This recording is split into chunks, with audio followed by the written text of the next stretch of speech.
સોનવાડીના ગણદેવીમાં ઓસર્યા બાદ તારાજીના દ્રશ્યો જોવા મળી રહ્યા છે। પાણી ઓસરી ગયા છે અને હવે તારાજીના દ્રશ્યો સામે આવ્યા। સોનવાડી ગામમાં અંબિકા નદીના પાણી ફરી વળ્યા હતા। કેન્દ્રીય મંત્રી સી.આર. પાટીલે નિરીક્ષણ કર્યું, ગામના લોકો સાથે વાતચીત કરીને પરિસ્થિતિ જાણી છે। ત્યારે ગ્રામજનોને બનતી મદદ માટે તેમણે આશ્વાસન પણ આપ્યું છે। ઉલ્લેખનીય બાબત એ છે કે પાણી ઓસરી ગયા બાદ હવે જે ગંદકી ફેલાઈ છે તેમાં રોગચાળો ન ફેલાય તે માટેની ખૂબ તકેદારી રાખવી પડશે, કારણ કે વહેલી તકે સાફ સફાઈ થાય તે ખૂબ અગત્યનું છે। સાફ સફાઈ થાય તો જ રોગચાળો ન ફેલાય, કારણ કે જે કચરો અને ગંદકી છે તે લોકોના ઘર સુધી પહોંચી ગયેલી છે। રોડ પર પણ આપ જોઈ રહ્યા છો કે રોડ પર પણ કચરો અને ગંદકી ફેલાયેલા છે।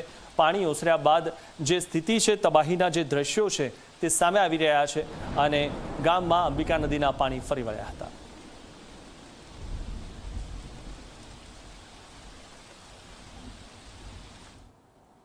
નવસારીની અંબિકા નદીમાં ઘોડાપૂરની સ્થિતિ બન્યા બાદ જે કિનારાના જે વિસ્તારો છે એમાં પૂરના પાણી પ્રવેશી ગયા હતા અને તે પાણી જે છે 10 ફૂટથી પણ વધુ પાણી ભરાવાના કારણે હજારો લોકો અસરગ્રસ્ત થયા હતા। ત્યારે આજે જે છે પૂરના પાણી ઓસર્યા બાદ કેન્દ્રીય જળશક્તિ મંત્રી સી.આર. પાટીલ અને જે રાજ્યના કેબિનેટ મંત્રી નરેશ પટેલ સહિત જે અધિકારીઓ અને જિલ્લા પંચાયત પ્રમુખ સહિતના જે આગેવાનો છે અહીં જે સ્થિતિનું નિરીક્ષણ કરવા માટે પહોંચ્યા છે અને જે સ્થિતિ છે લોકોને સાંભળી રહ્યા છે। લોકોની જે મુશ્કેલી હતી, લોકો કેવી પરિસ્થિતિમાં રહ્યા અને હવે એ લોકોને કેટલું નુકસાની છે, એ લોકોને શું સહાય મળી શકે છે, એ સમગ્ર સ્થિતિનો ચિતાર જે છે એ આગેવાનો પાસેથી કેન્દ્રીય જળશક્તિ મંત્રી સી.આર. પાટીલ સાંભળી રહ્યા છે અને હાલમાં આપણી સાથે જે જિલ્લા અધ્યક્ષ છે એમની સાથે વાત કરીશું।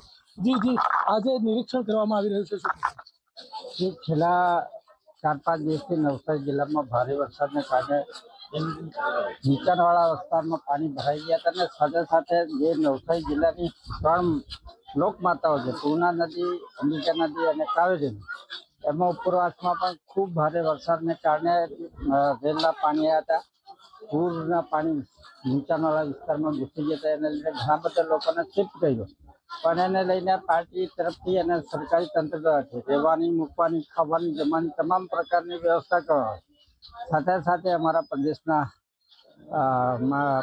પૂર્વ અધ્યક્ષ અને અમારા કેન્દ્રીય જળશક્તિ મંત્રી અને અમારા સાંસદ સી.આર. પાટીલ સાહેબ અને નરેશભાઈ અને અમારા પાર્ટીના આગેવાનો સાથે આજે તમામ વિસ્તારોની મુલાકાત રહી રહ્યા છે। લોકોની જે કંઈ મુશ્કેલીઓ હોય એમાં કેવી રીતે વધારે સહાયરૂપ થઈ શકે એ રીતના અમારા પાર્ટી તરફથી કાર્યકર્તાઓ પણ અહીંયા ઉપસ્થિત છે ને અમારા પ્રદેશ અધ્યક્ષ અને અમારા કેન્દ્રીય જળશક્તિ મંત્રી, આજે અમારા પ્રદેશના અધ્યક્ષ પણ આ વિસ્તારની મુલાકાત આવી રહ્યા છે અને કેન્દ્રીય જળશક્તિ મંત્રી બેઉ આ વિસ્તારની મુલાકાત લઈને આજે જે લોકોના કંઈ મુશ્કેલીઓ પડી રહી છે, લોકોને જે સહાયરૂપ થવાનું એ પ્રમાણે પગલાં લેવાના છે।